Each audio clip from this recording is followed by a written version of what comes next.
I am Emily, 34 years old. I live with my husband Thomas, who is the same age as me, and our second-grade son Luke.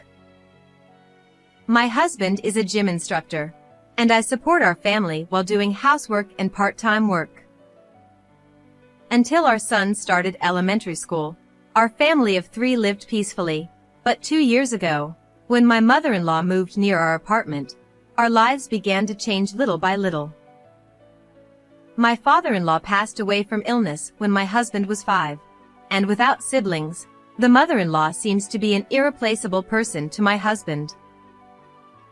Although he seems unaware of it, I think he is a mama's boy. According to my husband, the mother-in-law was mentally unwell after his father's death and couldn't do housework or raise children properly. Thus, my husband lived with his aunt from the age of 5 until he entered middle school for about 8 years. Because of this debt, the mother-in-law is excessively sweet to him, and even now, as a grown adult, she still wants to take care of him. Understanding their situation of raising a child alone, I thought it was somewhat understandable, so I overlooked the mother-in-law's behavior. However, since the mother-in-law moved nearby, her abnormal behavior became increasingly noticeable. It's too late now, but I should have been more aware of the crisis in their actions. Had I done so, I might have noticed their abnormal inner world sooner. I never imagined that my husband and mother-in-law would engage in actions that go against decency. She began visiting our home almost daily, claiming to visit my husband and son. When I returned from part-time work, I would find her waiting inside using a spare key, starting to complain about dinner. She never helped, yet she would criticize the seasoning and the way food was cut. After dinner, she would stay until my husband returned, and on some nights, she stayed until just before midnight. Besides preparing dinner, I had other tasks such as driving my son to his extracurricular activities and household chores, so I was annoyed by the mother-in-law's long visits. Even when I told my husband, he would say to just let it slide, always taking her side. If that was all, it would be bearable, but the mother-in-law revealed an outrageous fact during dinner. She said she had hired a private detective to investigate my background before marrying my husband. She wanted to know if I was a suitable person to be his wife. Moreover, my husband knew about this request, and I couldn't hide my shock. She made plausible excuses, saying she wanted to know what kind of person would marry her son, but that meant she had doubted me. After learning this, I developed distrust toward both her and my husband. Around this time, my husband began visiting the mother-in-law's house more often. He had already been returning late and going out on weekends, so I had been suspicious. Thinking he might be lying about visiting his in-laws to cheat, I called their house several times, and sure enough, my husband was there.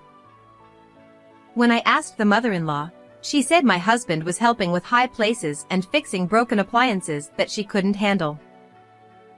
She would say it was ridiculous to suspect my husband, and she would blame me. No matter what she said, my suspicions remained. I decided to follow my husband as usual and barged into his in-laws' house without notice. There, I witnessed an unbelievable scene, giving me the greatest shock and surprise of my life. The mother-in-law, who welcomed me at the door with suspicious behavior, immediately made me suspicious. At the entrance, there were cute pumps for young women. Ignoring the mother-in-law's stop, I entered the house. In the living room, I saw my husband sitting with a woman in her mid-20s on the sofa. Seeing this, I was certain of my husband's affair. When I asked my husband for an explanation, he acknowledged the affair without a hint of remorse. According to him, the woman was his ex-girlfriend Rose, an office worker at a major company, earning several times more than me. They had reunited a few months ago at the gym where my husband worked. The mother-in-law, who apparently favored Rose, believed my husband would marry her. It seems she suggested using the in-laws' house as a place for the affair. She, approving of the affair, also helped create my husband's alibi to keep it from me. Unbelievably despicable mother and son. My anger reached its peak. When I confronted my husband and the mother-in-law, my husband, as if defiant, said, "We're getting divorced, so it's fine, right?" The mother-in-law, smiling happily, said, "It's better for both of us." Even when I tried to argue, they wouldn't let me have a chance to retort. The mistress Rose looked down on me, smirking, watching the scene. Then my husband presented the signed divorce papers. "I'll pay alimony and compensation, so let's get divorced." I grabbed the divorce papers and tried to leave. Then, Rose, who had been silent until then, said, "Sorry, wife. He says I'm better, you know." Smugly, Rose spoke, and my husband added, "You should be grateful for what we did as a couple." The mother-in-law also said, "They are like night and day compared to you. You're useless now, haha." I restrained my urge to cry and, with a desperate voice, shouted, "I'm relieved to be free from scum like you. From now on, I won't help you in any way." The husband and mother-in-law laughed at me, saying, yeah, in a dismissive manner. Leaving their hateful laughter behind, I left the in-laws' house. Then, my husband and I divorced, and of course, I got custody. Although we moved out of my ex-husband's apartment, I rented an apartment near the school so that I wouldn't have to transfer my son. Apologizing to my son for the sudden divorce, he comforted me, saying, "I'm here for you, Mom." Seeing my son trying to act strong to hide his shock, I firmly decided that I would never forgive my ex-husband and his family for making my son suffer like this. A month later, I heard from an acquaintance that my ex-husband and Rose were getting married, and my anger rekindled at their quick remarriage without considering our son. I decided to take revenge on them. No matter what the world thinks, I will not forgive them. Now, it's time for punishment.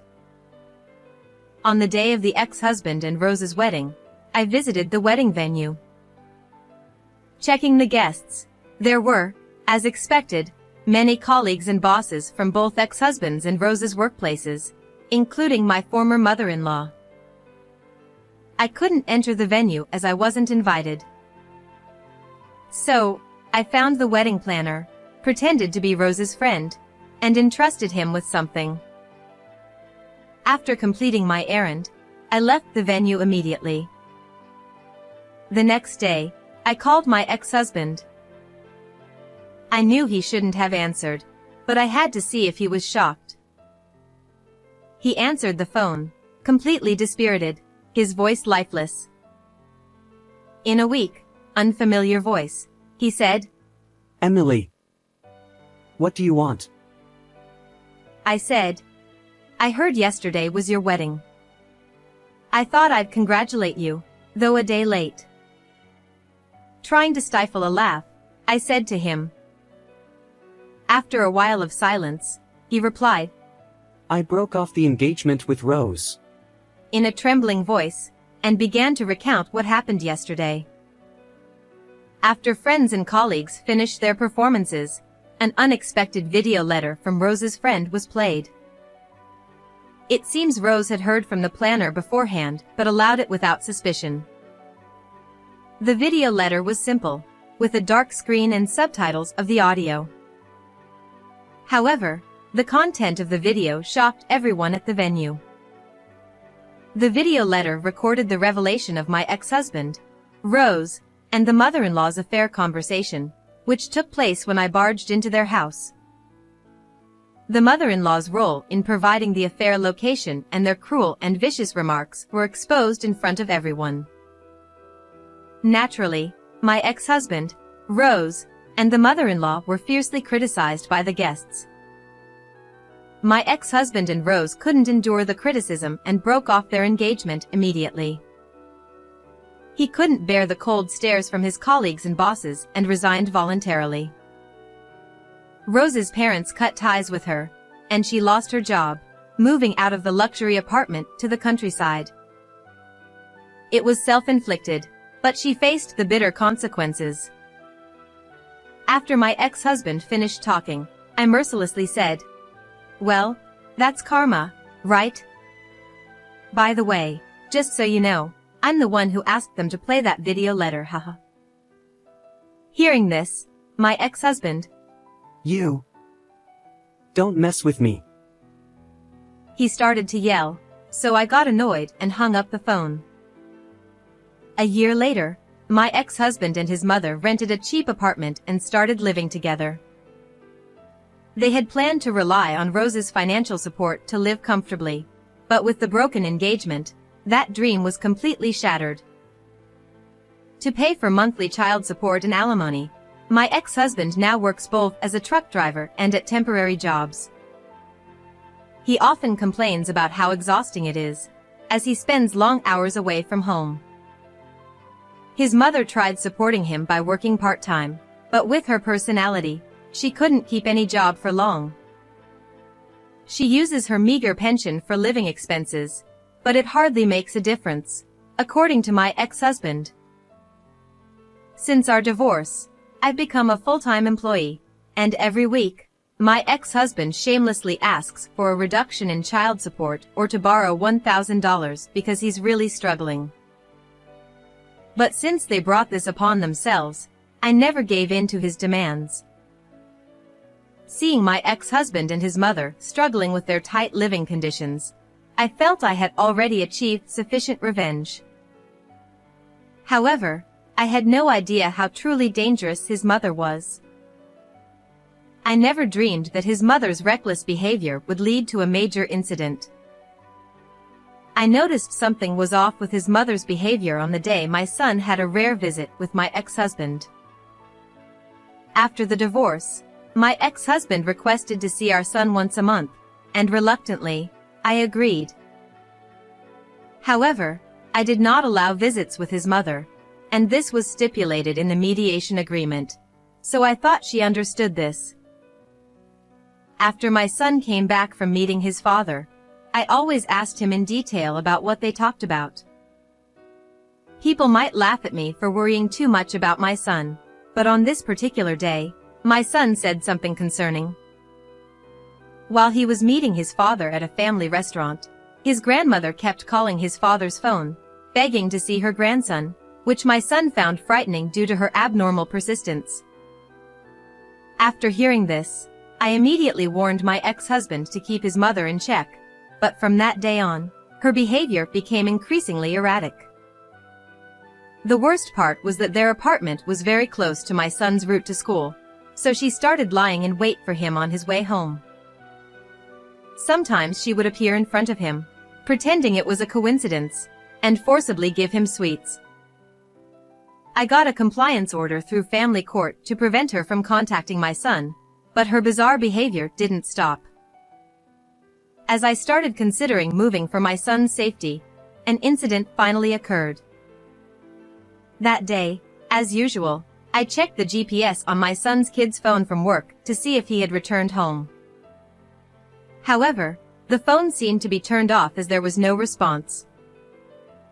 Feeling suspicious, I left work early and hurriedly set out to find my son. An hour later, I found him, as expected, at my ex-husband and his mother's apartment.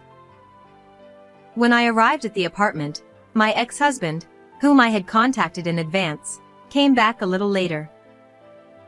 I made him unlock the door, pushed past his startled mother, and found my son watching TV in the living room.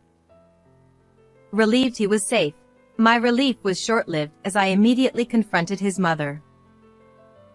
She admitted to forcibly taking my son home from school and turning off his kid's phone to prevent me from tracking him. His mother. What's the big deal? She nonchalantly explained that she went to see my son because she felt lonely with her son being away so often for work. Angered by her lack of remorse, I shouted, "What you did is kidnapping," and called the police right there. This alarmed her. "How could you do this? You've taken everything from us, and now you want to get me arrested too? You heartless person." She had the audacity to get angry at me. Reaching my limit with her self-pity, I said, "Isn't this just karma? And you're the heartless one here." Driven by anger, I continued. Seeing her frown in confusion, I decided to expose her hidden past to my ex-husband. "I heard this from your sister," I began. According to the sister who raised my ex-husband for 8 years, the story about his mother losing her mind after his father died was a lie to protect my ex-husband. In reality, she was a terrible woman. She had a habit of cheating since they first got married, even while her husband was hospitalized. After her husband passed away, she became completely reckless, indulging in affairs and neglecting housework and childcare.